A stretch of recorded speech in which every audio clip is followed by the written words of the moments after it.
So, how about those New Hampshire primary results? The caucus, not New Hampshire, Iowa.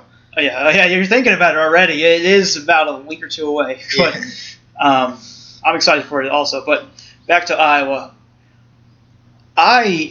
this is why I love this. You don't know exactly what's going to happen. I was shocked, to say the least. Very shocked. I assumed, okay, Trump's probably going to win. Hillary's going to win by a landslide. But I was wrong. I have to admit, I thought that Cruz was going to win narrowly and that Bernie was going to win by a landslide. I was kind of surprised too, but in the opposite direction. I was not expecting Cruz to have 3 points over Trump when he was polling 4 points less. Yeah, it goes to show you, the polling, there is a margin of error. Plus, it doesn't really get everybody who actually goes out there. Right. It doesn't necessarily get all the quote unquote likely voters.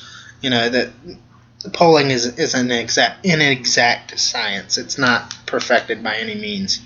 Yeah, I believe they'll probably call people, obviously, or email them whatsoever. But usually it's a phone call. Someone said, "Who are you going to vote for? What do you think about this candidate versus that candidate?" Yeah, which that data can be kind of misconstrued. But also, just surface level delegates. We have Cruz at a lead of 8, Trump at 7, and the big shocker, Marco Rubio, also at 7. Yes, I'm very happy for Rubio. It was a little what was it? 24.3, 23.1. So we're looking at basically a 1 point difference. Yeah, it was virtually a tie between them. It was close, and there's no clear winner right now. That's the beauty of it. There's 3 possible options so far. I mean, they are really neck and neck. Right. The only other candidate worth really talking about here is Ben Carson, who got 3 delegates from that.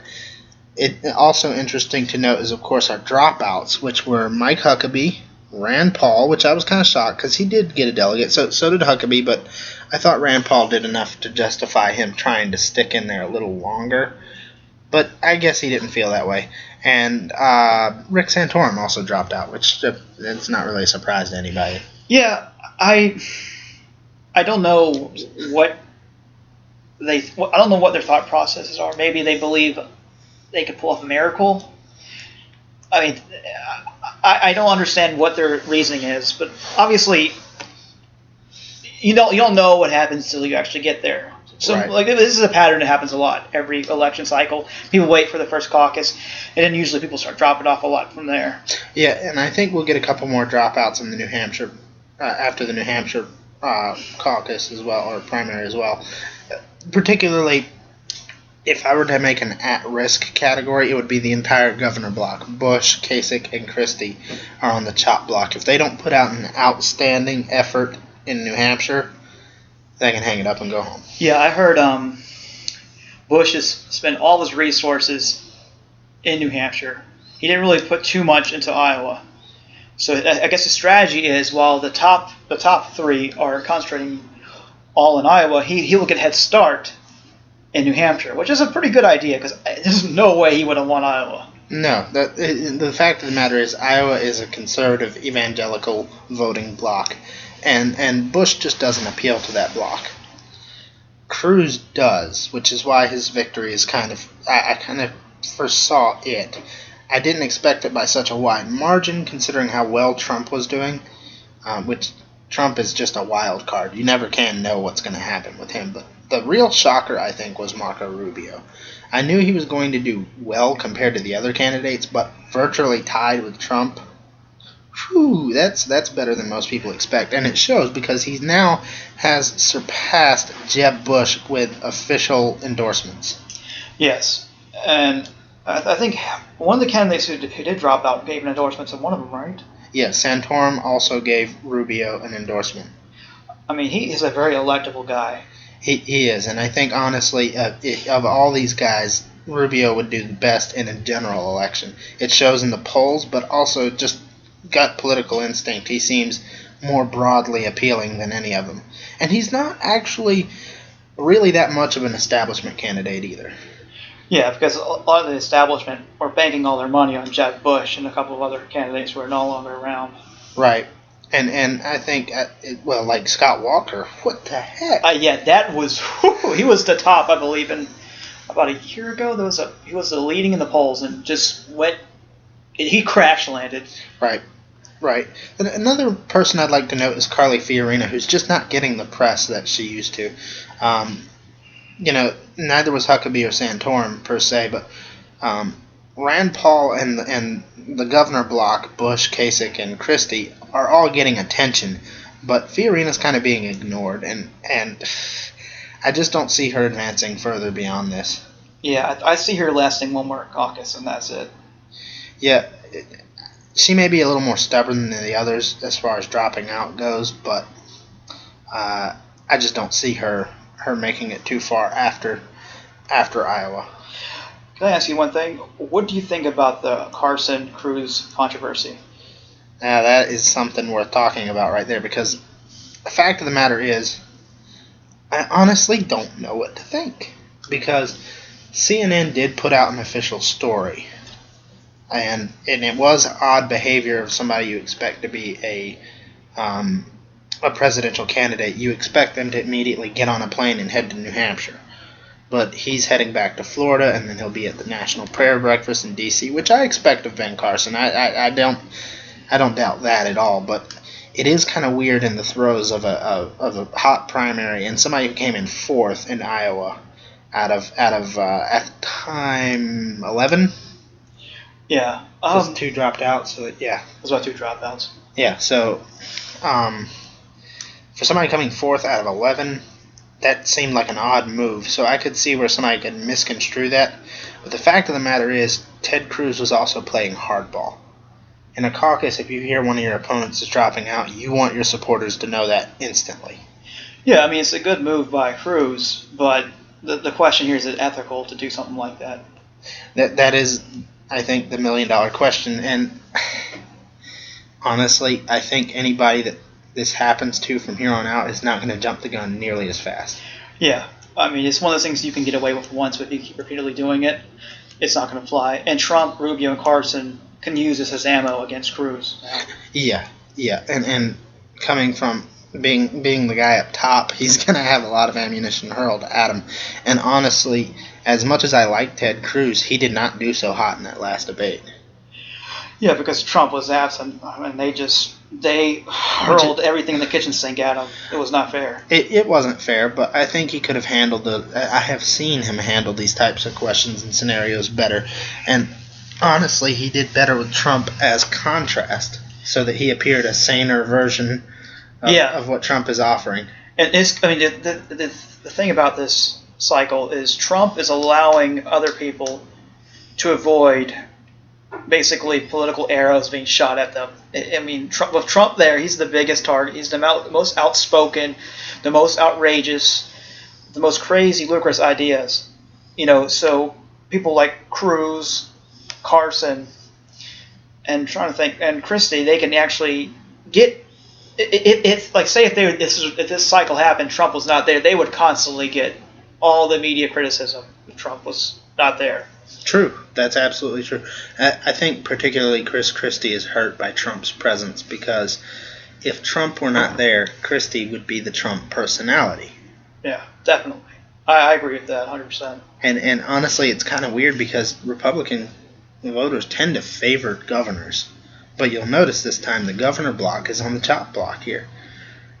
We've got 2 senators, a businessman, and a doctor as the lead candidates.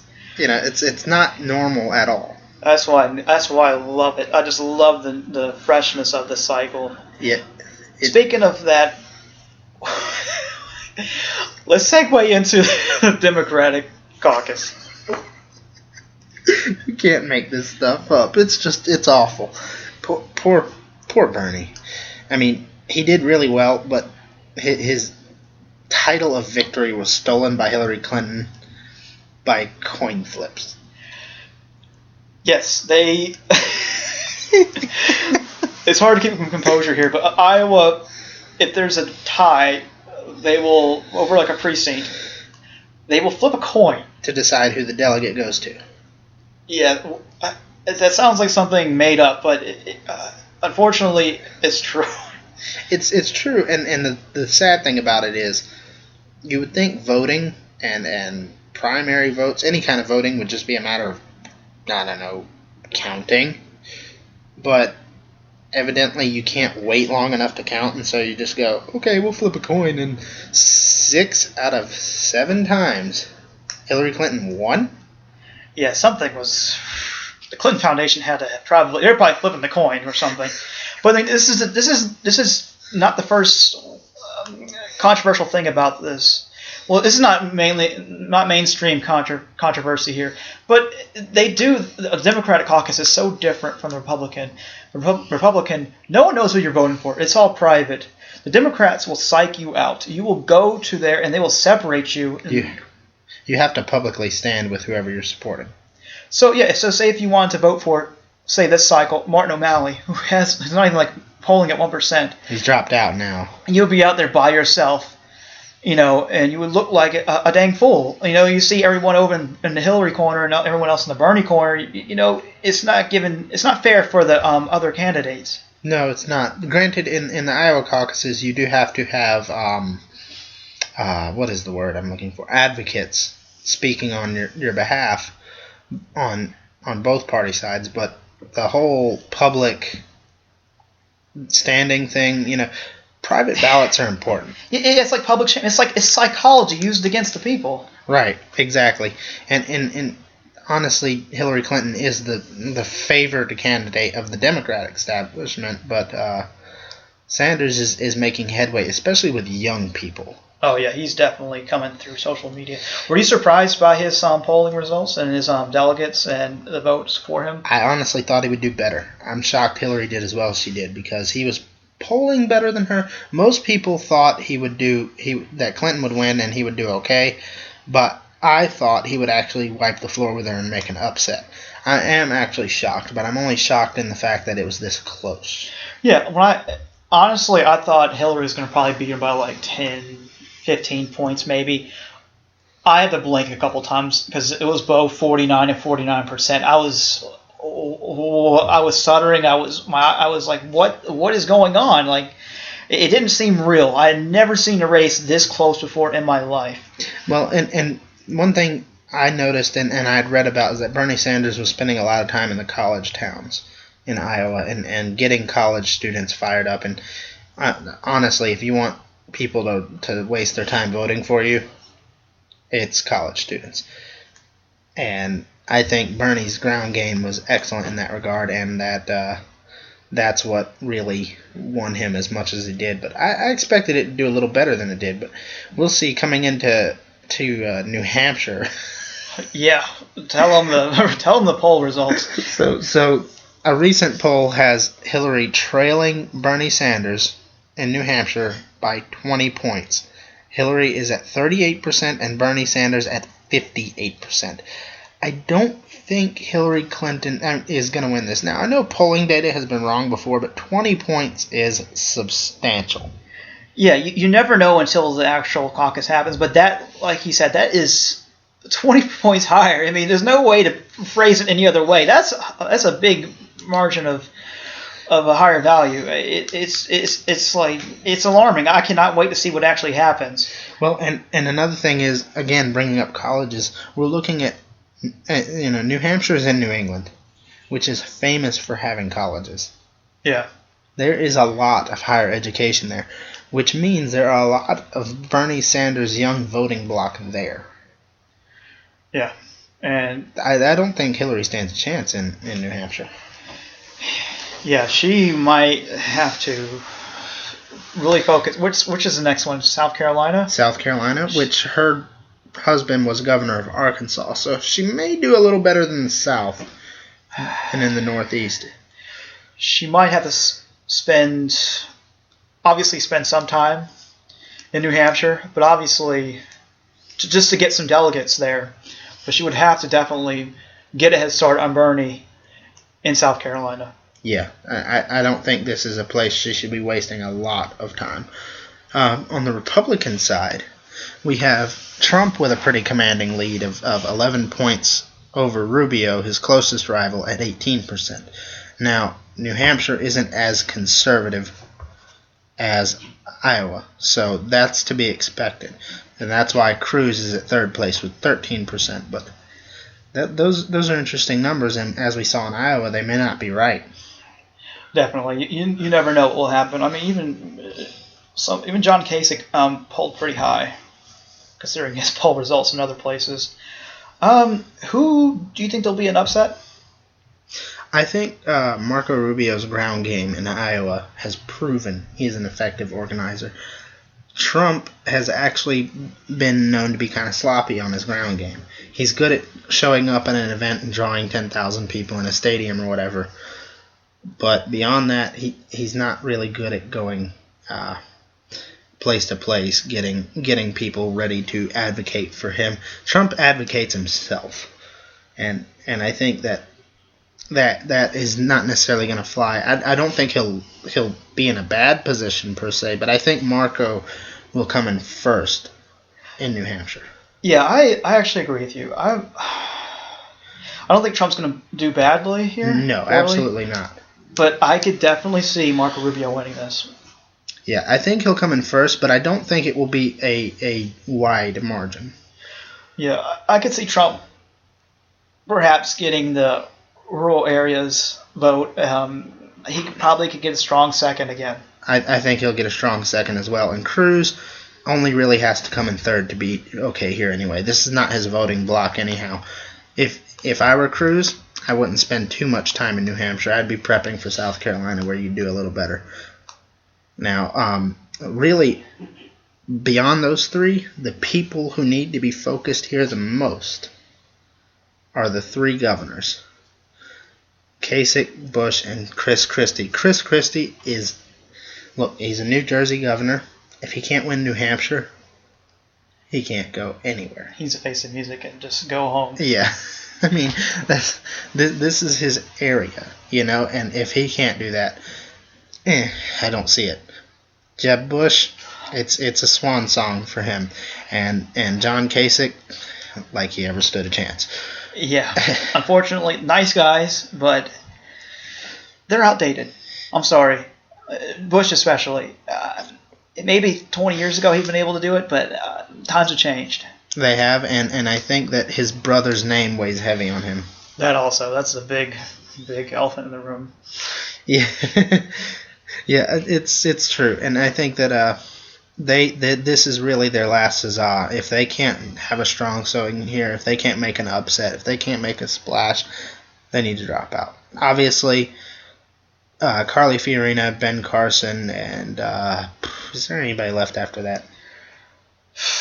Besides the governors, not really worth. If they are, we've obviously forgot them for good reason. Yeah. But Ben Carson and Carly Fiorina also need a strong showing. But I see Ben Carson being kind of stubborn.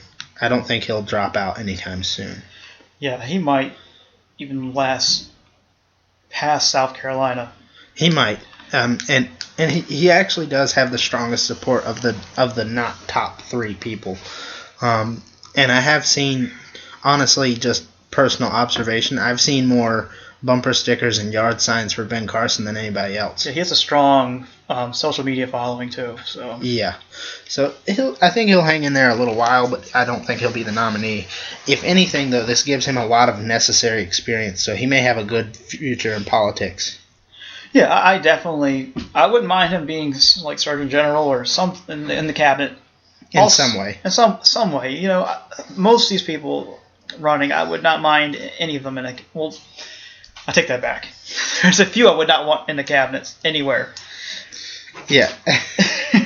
Well, I thought we were talking Republican here, but yeah. I don't but speaking strictly Republican, then I honestly don't see anybody here who's not qualified for some cabinet or federal government level position or executive position of some sort. Absolutely.